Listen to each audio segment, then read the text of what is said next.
Hello, I'm Harry Riley. Welcome to Harry's 10-Minute Tales. This is a continuation of the adventures of a British counter-spy and is called The Death of Victor Adams, the Echo Man. This story is fiction and resemblance to anyone, living or dead, is purely coincidental. Chapter 2.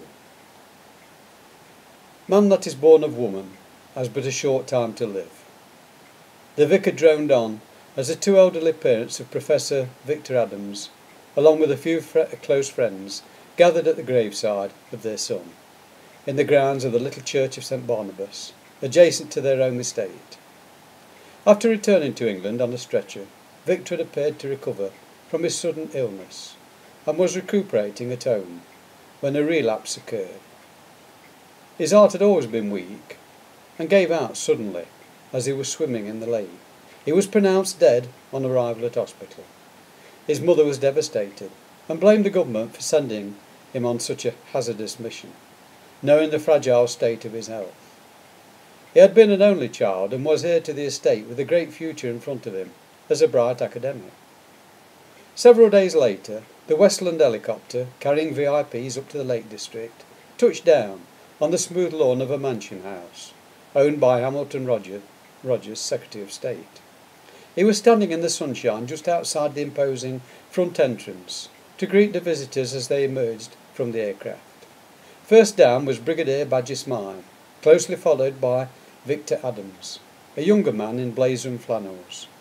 He was a dark-haired man in his mid-twenties, and of lean and agile build. They both shook hands with Hamilton Rogers and followed him into the house as the helicopter took off again. Once inside, Victor Adams was introduced to a short, tough young army chap known as Johnny the Gurkha, an ex-paratrooper and also ex-paratrooper Tom Bradley, VC. Later he was told he would meet a German colleague named Skane Wenger. "Is it really you, Victor? You look so much different since our first meeting," asked Hamilton Rogers, as they settled down in the drawing room for informal talks over coffee. "Well, sir, considering I'm supposed to be officially dead, is that hardly surprising?"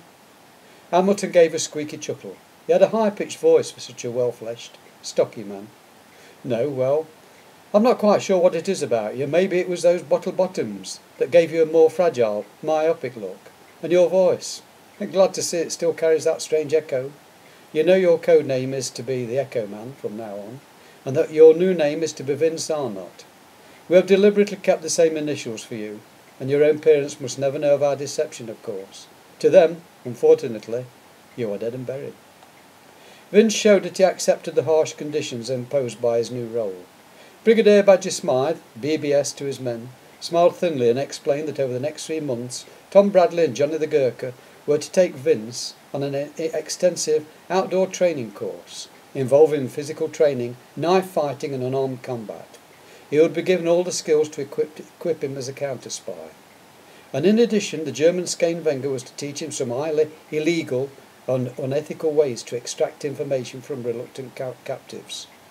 Vince was informed that, like himself, Wenger was officially dead, having been a particularly dangerous villain in a previous life, and been hunted on 3 continents before being captured and put to use by British intelligence.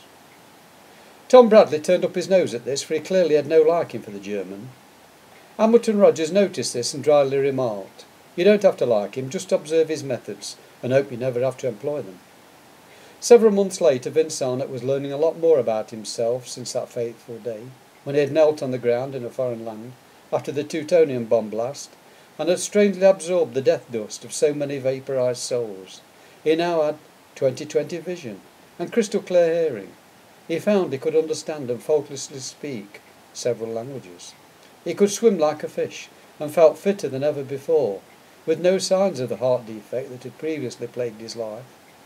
Here in the lakes he had been present as an observer on several occasions when the giant German Skane Wenger had interrogated suspects, and apart from hating the rotting fish smell of the German's bad breath, he believed him to be capable of the vilest wickedness and inhuman behaviour. He knew he wouldn't like to be on the receiving end of the foreigner's wrath. Wenger had enormous strength in spite of his limp, and Vince knew he would never beat him in combat, no matter how many new tricks he learned. He would just have to use guile. The big German was devious and resourceful, and both Tom Bradley and Vince himself were doubtful if the German really had been turned by British intelligence, or whether they were just kidding themselves. With his newly acquired skills after visiting the devastated Namaskura, Vince, the inarticulate and stuttering university professor, found he could now understand and speak several languages quite fluently, and one of them was German. He had listened into a conversation Wenger had with a rough-looking individual just outside the camp one night, and watched as they both parted with a Nazi salute. From the conversation it appeared they were both neo-Nazi sympathisers, embarked on some anti-British enterprise. Wenger was to acquire explosives for the celebration of Commonwealth Day, the second Monday in March, when their group was to blow up the Houses of Parliament, and then to announce the reinstatement of the Führer, Adolf Hitler, who had really been smuggled out of the Berlin bunker just before the Russian army broke through during the last war, and was alive and well, living secretly deep in the jungles of the Belgian Congo. Tom and Vince, with the aid of Johnny the Gurkha, had stolen Scheme Wenger's notebook, containing names of all the German agents in Britain, plus the plot details and the submarine coordinates just off the south coast for their escape plan. However, they did not have things all their own way, as Wenger cornered Vince alone in his tent shortly after and retrieved the notebook at knife point, threatening death or silence. The German's disgusting breath lingered long after he had left, but he wasn't aware the Englishman now possessed a photographic memory after his trauma at Namaskura, and was able to fully recite the notebook's contents to the camp commandant, word for word. The group of spies were quickly rounded up and Parliament protected, but Scheme Wenger slipped the net and fled the country. Later, a subdued Hamilton Rogers apologised to Tom, Vince and Johnny for the government's failure over the big German. They would catch him eventually and make him pay for his villainy. It was also explained how he came to have a limp and to have been reported dead. Wenger had killed a prison official and taken his place as substitute hangman, but his plotting had been discovered just as he pulled the trapdoor lever to send an innocent man to his doom. It was the German instead who injured his leg, plunging head first through the open trapdoor. British intelligence thought they could turn him to their advantage, as they suspected he had international connections with important ex-Nazis who had gone underground. The Echo Man was praised for this worthy start to his new career, and given his next task, to hunt out the truth. If Adolf Hitler was truly alive or dead, it would mean a visit to the dangerous Belgian Congo. End.